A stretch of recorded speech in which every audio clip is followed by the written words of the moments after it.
ममता बनर्जी की बढ़ी मुश्किलें, विभीषणों ने खोल डाले सारे राज। अब क्या रोड पर आ जाएंगी ममता? दोस्तों, पश्चिम बंगाल की राजनीति में इस वक्त एक बहुत बड़ा भूचाल आ गया है, जिसने पूरी तृणमूल कांग्रेस को हिलाकर रख दिया है। पूर्व मुख्यमंत्री ममता बनर्जी की पार्टी के कुल 15 बैंक खातों को पुलिस ने सील कर दिया है और इन खातों में करीब 1000 करोड़ रुपए जमा होने का दावा किया जा रहा है। लेकिन ये सब अचानक कैसे हुआ, आइए आपको बताते हैं। दोस्तों, ये पूरा मामला पश्चिम बंगाल में हुए विधानसभा चुनाव के बाद से शुरू हुआ है। चुनाव में हार मिलने के बाद तृणमूल कांग्रेस के अंदर एक बहुत बड़ी बगावत खड़ी हो गई। पार्टी के कुछ बागी विधायकों और बड़े नेताओं ने मिलकर बैंक को एक चिट्ठी लिख दी। इस चिट्ठी में उन्होंने कहा कि संगठन के अंदर पैसों को लेकर एक बहुत गंभीर विवाद चल रहा है, इसीलिए पार्टी के बैंक खातों से होने वाले सारे लेन देन को तुरंत रोक दिया जाए। सिर्फ इतना ही नहीं, इन बागी नेताओं ने विधान नगर पुलिस की साइबर क्राइम सेल में एक लिखित शिकायत भी दर्ज करा दी और पुलिस से मांग की कि इन बैंक खातों में जो करोड़ों रुपए आए हैं उनके असली सोर्स क्या हैं, इसकी पूरी जांच होनी चाहिए। इस शिकायत के ठीक एक दिन बाद पुलिस ने तुरंत एक्शन लेते हुए एक FIR दर्ज कर ली और पूरे मामले की जांच शुरू कर दी है। इस जांच के दौरान पुलिस ने सबसे पहले TMC के 3 बड़े बैंक खातों को फ्रीज कर दिया था, जिसमें करीब 440 करोड़ रुपए जमा होने की बात सामने आई थी। अपनी पार्टी के पैसे ब्लॉक होने के बाद ममता बनर्जी गुट के नेता तुरंत कोलकाता हाईकोर्ट जा पहुंचे और उन्होंने इस मामले में अदालत से दखल देने की मांग की।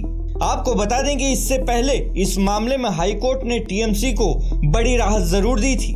अदालत ने एक अंतरिम आदेश जारी करते हुए TMC को HDFC बैंक के उन 3 खातों को आंशिक रूप से यानी कुछ शर्तों के साथ चलाने की इजाजत दे दी थी।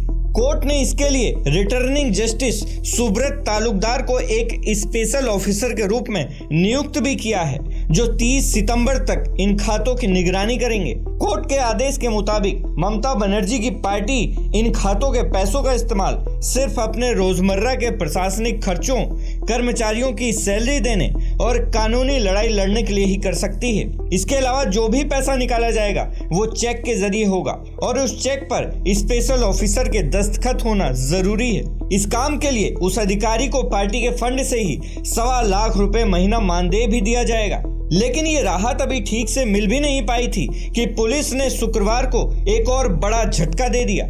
सीनियर पुलिस अधिकारियों ने बताया कि पुलिस ने TMC के 12 और नए बैंक खातों को फ्रीज कर दिया है। ये सारे खाते अलग अलग सरकारी और प्राइवेट बैंकों में चल रहे थे।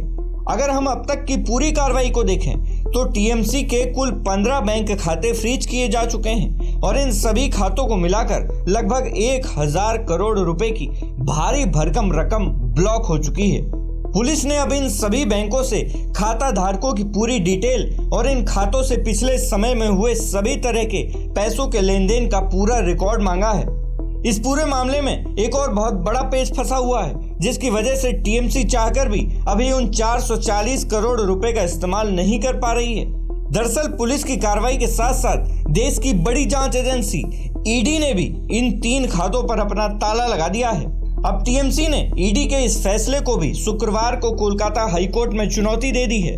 पार्टी के सीनियर वकील किशोर दत्ता ने जस्टिस कृष्ण राव की कोर्ट में इस मामले की जल्द सुनवाई करने की अपील की है।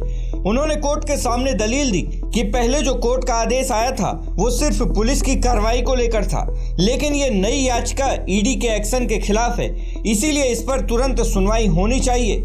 कोर्ट ने इस मामले को स्वीकार करते हुए कहा कि अब इस पूरे मुद्दे पर सोमवार को विस्तार से सुनवाई की जाएगी। दोस्तों, हर वीडियो की तरह सवाल अब आपसे है कि क्या आपको लगता है कि पार्टी के अंदरूनी विवाद के बाद बैंक खातों को फ्रीज करने की ये कार्रवाई सही है या फिर इसके पीछे कोई राजनीतिक साजिश है? आपकी इस मुद्दे पर जो भी राय हो हमें कमेंट बॉक्स में जरूर दें। इसके अलावा अगर आप अपने क्षेत्र की कोई भी खबर हम तक पहुंचाना चाहते हैं तो हमारी मेल ID sarkarimanthan@gmail.com पर हमें मेल कर सकते हैं। ब्यूरो रिपोर्ट, सरकारी मंथन।